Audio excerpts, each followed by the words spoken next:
إلى حضرة النبي المصطفى على رسول الله صلى الله عليه وسلم وعلى آله وأصحابه وذرية أهل البيت ولكافة الأنبياء والمرسلين ولجميع أهل القبور من المسلمين والمسلمات والمؤمنين والمؤمنات الأحياء منهم والأموات وخصوصا علينا يا الله هذه الجماعة. الفاتحة. أعوذ بالله من الشيطان الرجيم. بسم الله الرحمن الرحيم. الحمد لله رب العالمين الرحمن الرحيم مالك يوم الدين إياك نعبد وإياك نستعين اهدنا الصراط المستقيم صراط الذين أنعمت عليهم غير المغضوب عليهم ولا الضالين. وخصوصا علينا الله هذه الجماعة ولوالدينا. الفاتحة. بسم الله الرحمن الرحيم.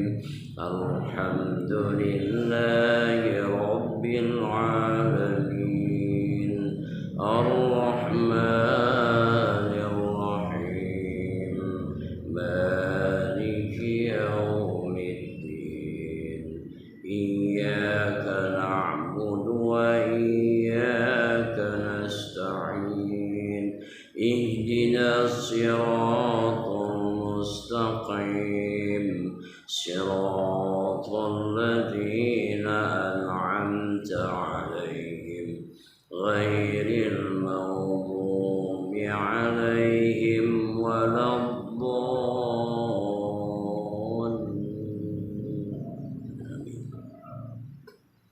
بسم الله الرحمن الرحيم. الحمد لله رب العالمين والصلاة والسلام على أشرف الأنبياء والمرسلين وعلى آله وصحبه أجمعين. أشهد أن لا إله إلا الله وحده لا شريك له وأشهد أن محمدا عبده ورسوله الذي لا نبي بعده. وقال الله تعالى في كتاب عظيم: أعوذ بالله من الشيطان الرجيم. بسم الله الرحمن الرحيم. سبحان الذي أسرى بعبده ليلا من المسجد الحرام إلى المسجد الأقصى الذي باركنا حوله لنريه من آياتنا إنه هو السميع البصير. وقال الله تعالى: والله معكم أينما كنتم. صدق الله. السلام عليكم ورحمة الله وبركاته. Alhamdulillah, pada malam hari ini marilah kita bersyukur kehadiran Allah Subhanahu wa taala yang telah sama-sama kita dapat merasakan untuk bisa beribadah, datang ke masjid ini melaksanakan yaitu sholat maghrib berjamaah, sekaligus saat ini sama-sama kita duduk di majlis ilmu, duduk di majlis zikir. Mudah-mudahan dengan majlis yang kita hadiri ini Allah Subhanahu wa taala berikan kepada kita hidayah, taufik dan inayahnya kepada kita, terutama nur iman, Islam dan ihsan. Amin ya rabbal alamin. Bapak-bapak yang dimuliakan Allah Subhanahu wa taala, seterusnya marilah kita berselawat kepada baginda Nabi kita Muhammad sallallahu alaihi wasallam. Dengan banyak berselawat, dengan banyak kita berwasilah dengan melalui baginda Nabi kita Muhammad sallallahu alaihi wasallam, mudah-mudahan kita dijadikan umatnya benar-benar yang mendapat syafaat dari baginda Nabi Muhammad SAW. Hari ini kita berselawat kepada baginda Nabi Muhammad SAW. Sallallahu ala Muhammad, sallallahu alaihi wasallam, sallallahu ala Muhammad, sallallahu alaihi wasallam. Ya Nabi salam alaika, ya Rasul salam alaika, ya Habib salam alaika, salawatullah alaika.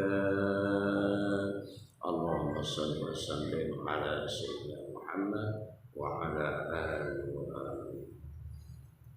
Bapak-bapak yang dimuliakan Allah Subhanahu wa taala, adapun kaji kita malam hari ini menyambung kita kaji yang lalu, bahwa kita ini sudah di pertengahan bulan Rajab. Bulan Rajab, bulan Isra Mi'raj, bulan diturunkan ditintahkannya salat. Sebulan Rajab ini mengingatkan kepada kita bahwa salat itu adalah sebuah perjalanan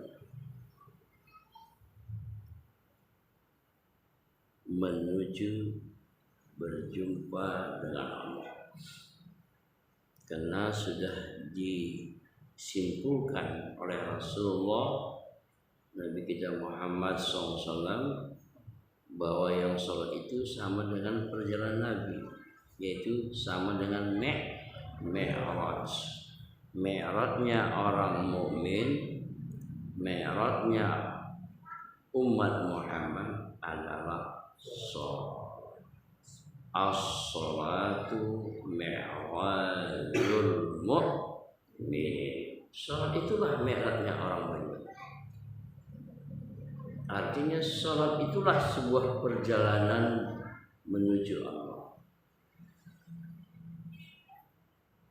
Kenapa diperintahkan aqimis sholat? Al-aslu fil amri bil wujub. Setiap perintah itu mengandung wajib, supaya kita menuju perjalanan itu tepat jalannya. Jalan yang tepat itu jalan yang dibawa oleh melalui Rasulullah Sallallahu Alaihi Wasallam. Apa kandungan di dalam sholat itu? Sama dengan kandungan di dalam perjalanan Isra wal Mi'rajnya Nabi kita Muhammad SAW. Oleh karena itu, fungsikanlah batin kita, hati kita, akal kita, di samping memfungsikan af'al, perbuatan sholat zahir kita. Jadi klubnya seimbang berpasangan antara syariat wal haqiqah. Syariat adalah merupakan jalan yang mesti ditempuh dan satu-satunya jalan yang bisa selamat itu jalan yang dibawa oleh Rasulullah SAW. Makanya sholat itu tak boleh berubah. Kalau yang namanya sholat seperti yang diajarkan oleh Rasulullah SAW, sallu kama ra'aitumuni usalli. Sholatlah kamu seperti engkau melihat aku sholat. Itu yang diperintahkan Rasulullah SAW kepada sahabat. Lihat aku sholat. Lihat aku sholat. Rasulullah. Lalu kita umat di akhir zaman melihat siapa? Secara lahiriah melihat sholat itu yang diajarkan oleh para guru-guru kita. Karena disilsilahkan terus sampai kepada Rasulullah SAW. Tidak berubah. Jadi makna sholat itu, konsep sholat itu bukan buatan ulama. Karena ulama-ulama sampai tabi'in sampai sahabat adalah awalnya melihat Rasulullah SAW. Bapak dan Ibunda yang dimuliakan Allah Subhanahu wa Ta'ala.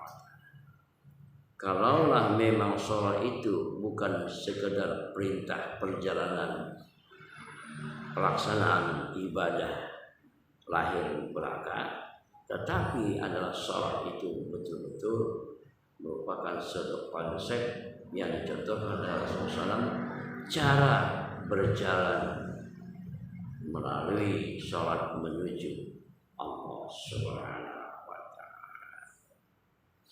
Oleh itu ditegaskan oleh Rasulullah SAW bagaimana ibadah kita itu.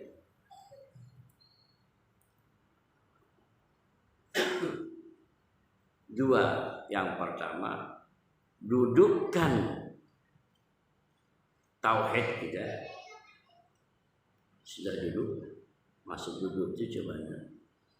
Artinya betul-betul kita pahami sholat itu adalah betul-betul kandungan tauhid karena beriman kepada Allah. Sholat itu adalah mi'raj, naik berjumpa dengan Allah, bahagian daripada iman yang harus kita yakini. Kalau kita tidak yakini, bagaimana itu sholat bahagian ada perintah Allah?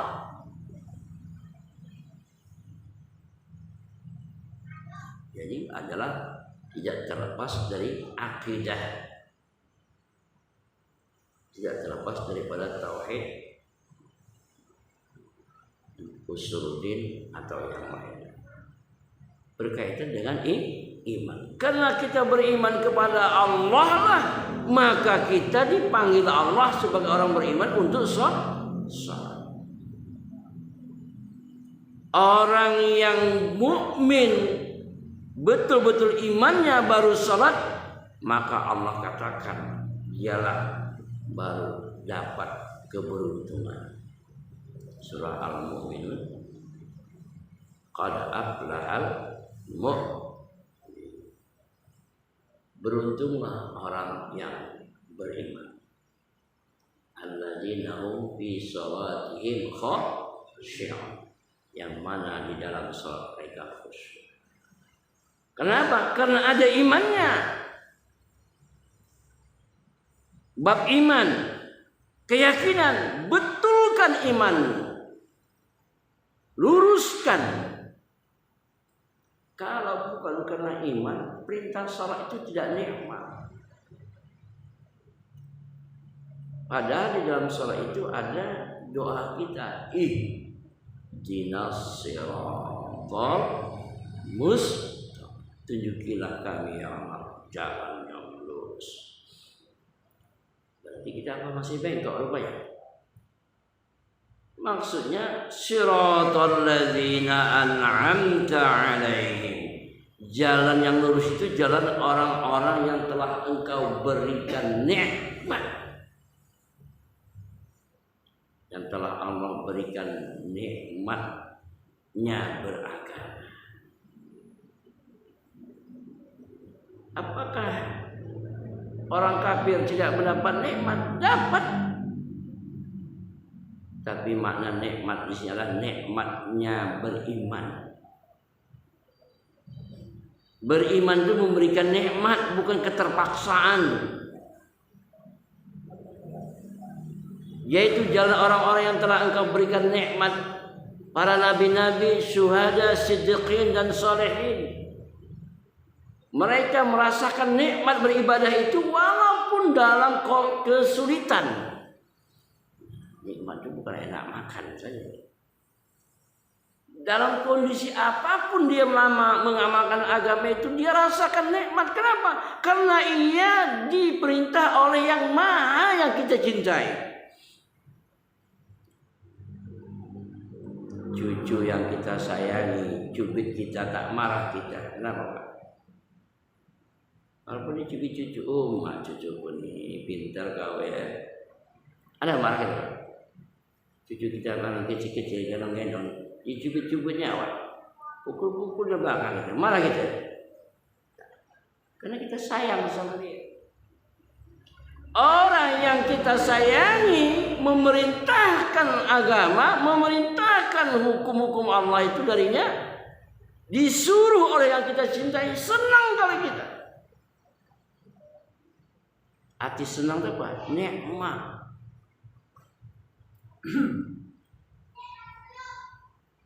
Tidak dirasakan dengan keterpaksaan. Karena apabila dilaksanakan tanpa karena iman yang dirasakan kenikmatannya, namanya as-salatul kusala, salat yang malas. Itu adalah termasuk ciri orang munafik, karena tidak betul imannya. Pura-pura dia sama orang, nampak dia betul imannya, sama Allah tak bisa dihubungi. Itu namanya salat kusala dalam Al-Quran. Salatnya orang munafik, salat kusala, malas. Bapaknya, ibunda yang memuliakan Allah SWT, yang kita dudukan adalah iman dan sebagai hamba. Benar iman kita, betul hamba kita. Karena sudah Allah katakan, wa ma khalaqtul jinna wal ins illa liya'budun. Tidak kujadikan jin dan manusia kecuali menghambakan diri beribadah. Mendudukkan hambanya saja payah. Hendak dibelah, hendak dibetulkan dulu kita sebagai hamba ini. Posisi hamba itu apa? Abdul. Kalau zaman dahulu ada namanya hamba sahaya, berarti hamba itu adalah orang yang dikuasai oleh majikannya, yang dapat diperintahkan oleh majikannya, dan dia sangat takut kepada majikannya dan tak boleh mengerjakan yang di luar perintah majikan. Itu hamba saya. Hamba Allah yang benar itu ialah kita takut kepada Allah. Karena yang dikata hamba Allah, orang yang takut kepada Allah, memperbesar rasa takut. Jadi dalam beribadah itu, tanda seorang hamba ialah ketika berdiri dalam melaksanakan ibadah salat, yang pertama timbul rasa takutnya kepada Allah. Kenapa kita rasa takut? Karena kita ini umat manusia biasa. Yang mana manusia itu al-insan al-khata' wa nisyan. Manusia itu ialah al-khata', selalu tersalah, bersalah, dan selalu lupa tentang kewajiban, tentang pelaksanaan perintah-perintah Allah.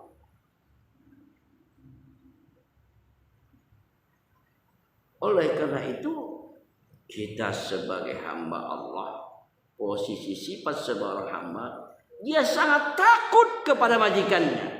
Kita sebagai hamba Allah sangat takut kepada Allah. Dalam beribadah itu timbulkan rasa dalam kalbu kita itu rasa takut kepada Allah. Kenapa kita takut? Karena kita sebagai manusia bukan nabi. Manusia yang di bawah nabi, umat Muhammad, bukan Muhammad, umat.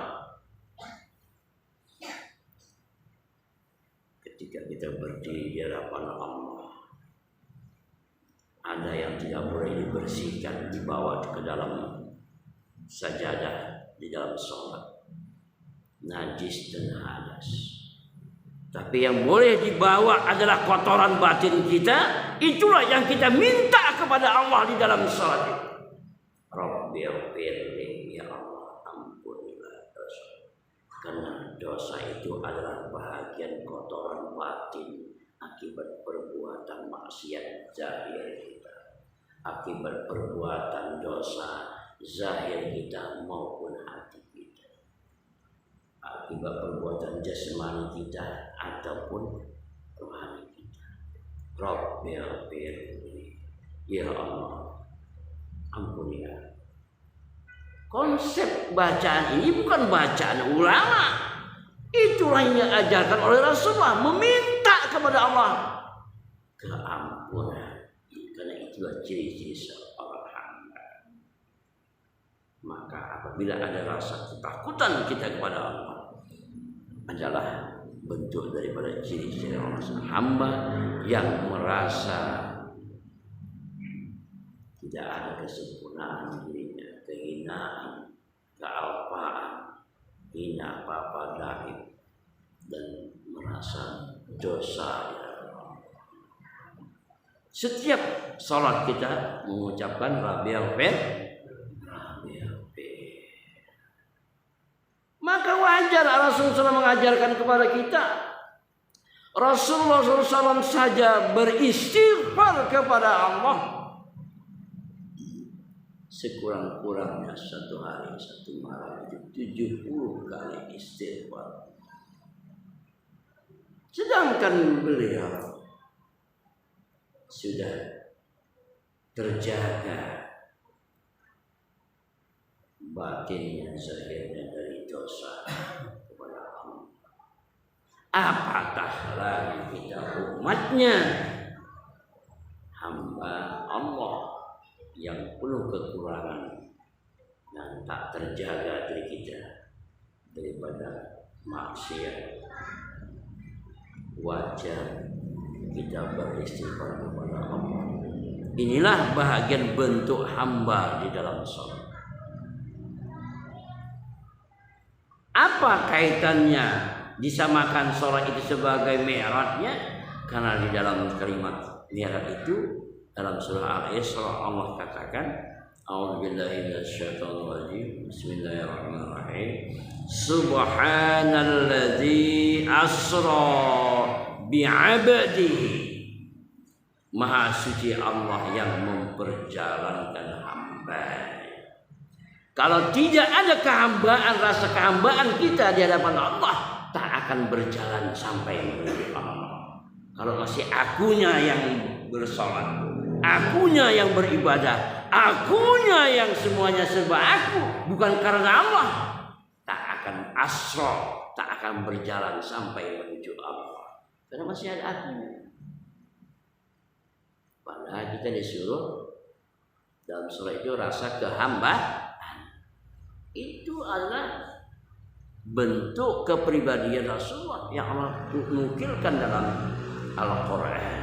Maha suci Allah yang memperjalankan hambanya. Kalau tidak merasa hamba, tidak sadar dia itu diperjalankan. Tingkat ilmu ya, bukan tingkat ini, bukan tingkat pengetahuan, pengamalannya.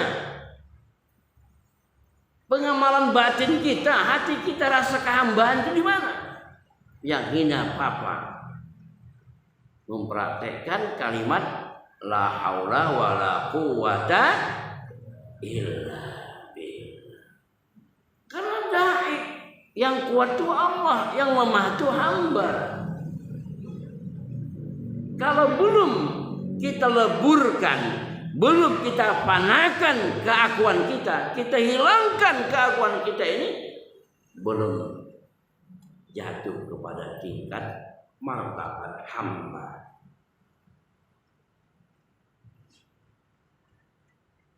Karena dengan martabat hamba itulah baru sampai kepada Allah. Dan tujuan hidup manusia dan di permukaan bumi ini adalah bagaimana menjadi hamba. Kalau tidak menjadi hamba, maka melenceng dari ihdinas siratal mustaqim. Tujuan diciptakannya jin dan manusia.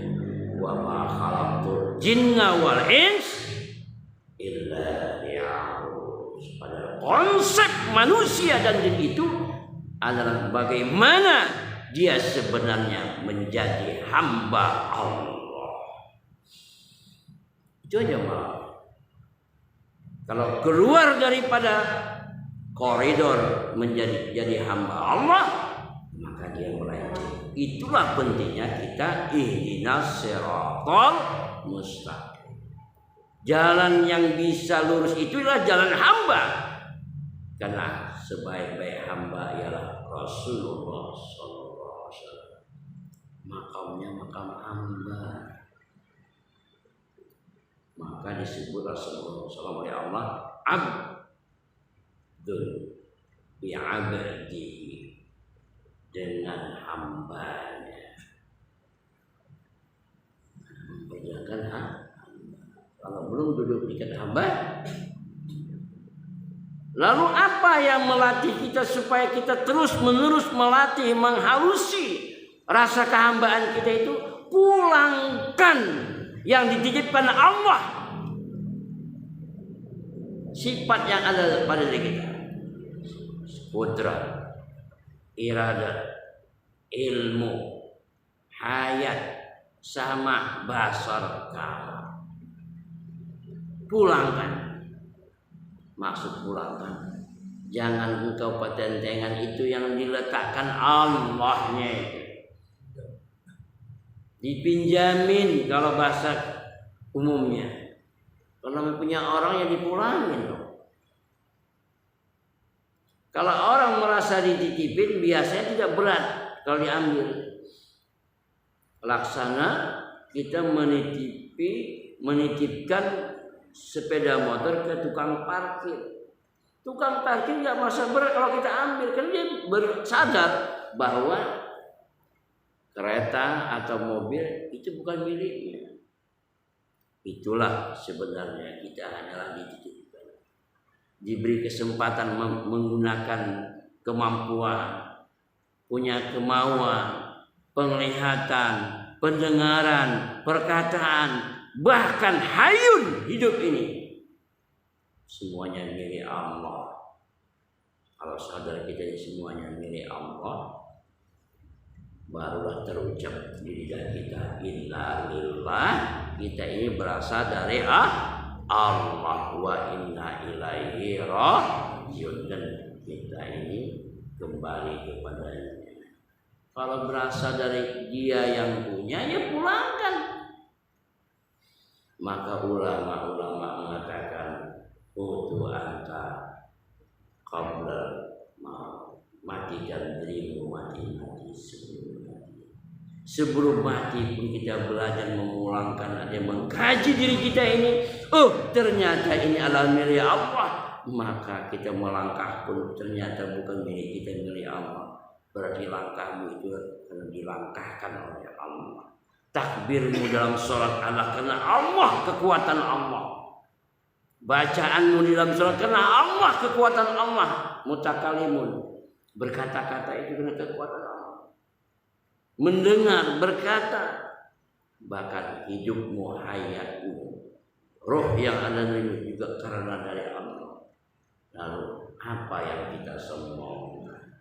Nah, disitulah baru terus menerus kita latih, insya Allah duduk kepada tingkat hamba. Itu yang pertama. Dudukkan keimanan kita, tauhid kita, dudukkan kehambaan kita. Dudukkan porsi kita ini sebagai apa? Sebagai hamba. Tujuan kita di dunia ini kata Allah ciptakan kita sebagai hamba, mengabdi, melaksanakan perintah yang diperintahkan Allah. Yang kedua, dalam beribadah itu kita sampai kepada martabat merasakan, melihat kebesaran Allah. Apa kebesaran Allah? Ternyata gerak kita pun digerakkan Allah. Itu namanya bahasa tasawufnya melihat. Dan dengan mata hati kita melihat Allah yang menggerakkan. Merasa melihat kita ini adalah digerakkan Allah, melihat kebesaran Allah, melihat kekuasaan Allah, melihat af'al Allah. Sebagaimana garis-garis besar melaksanakan sholat itu diajarkan dalam sebuah hadis Nabi kita Muhammad SAW yang diberikan oleh Bukhari dan Muslim, masalah hadis ihsan. Itu tata sholat hamba. Kalau Rasulullah SAW, ma huwa ihsan?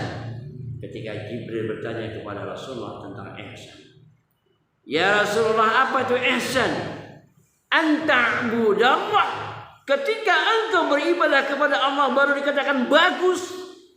Ihsan itu baik. Anta'budallah ka'annaka tara, seolah-olah engkau dapat melihat Allah. Melihatnya. Nya apa? Nya Allah. Apa yang dilihat? Af'al Allah. Sifat Allah.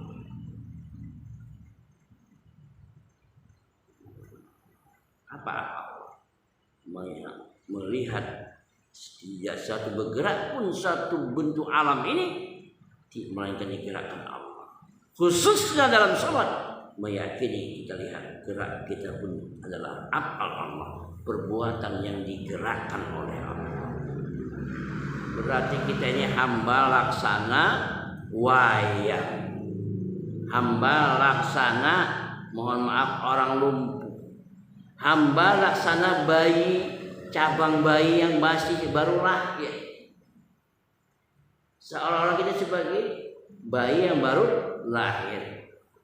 Hal ini dimisalkan seperti hadis Rasulullah SAW, orang yang keluar dari ibadah puasanya, maka laksana dia mendapat Allah itu laksana bayi baru keluar dari perut ibunya. Kenapa bayi? Karena bayi itu serba, yang minumnya pun harus disusui, yang pakaian pun harus diselimuti, dipakaikan, yang makannya pun harus disuangi, yang cebok beolnya pun harus dicebokkan. Betul gak? Dan ini juga harus dipraktekkan sampai sebesar kita. Laksana baik. Kenapa? Karena diajarkan dalam suatu doa ketika kita membasuh kotoran kita sehabis kita buang hajat.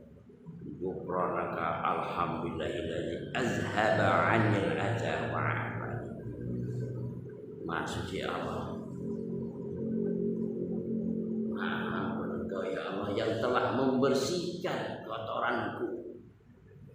Allah menyatakan Allah yang membersihkan kotoran kita. Apa? Af'al Allah ini. Maksudnya af'al Allah yang membersihkan kotoran. Bukan kau yang membersihkan kotoran. Tatkala kita bangun tidur, alhamdulillahilladzi ahyana. Segala puji bagi Allah yang membangunkan aku. Itu artinya tauhid diletakkan di situ. Kita ini adalah serba, semua yang membangunkan kita dalam tidur pun Allah.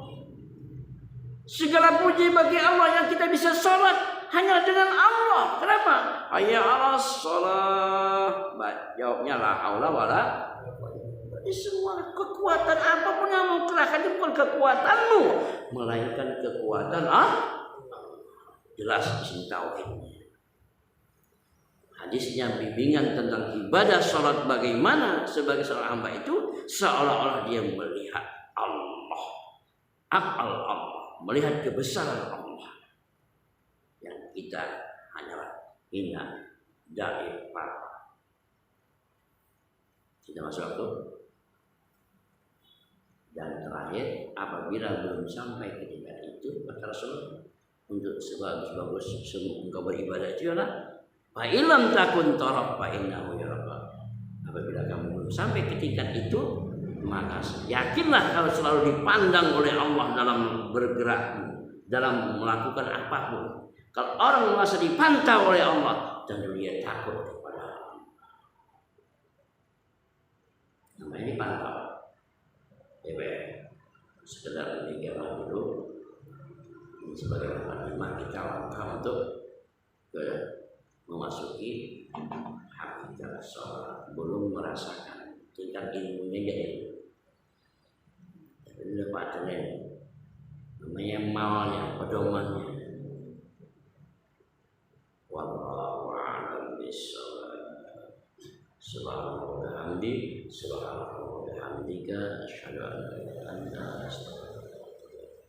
Assalamualaikum warahmatullahi wabarakatuh.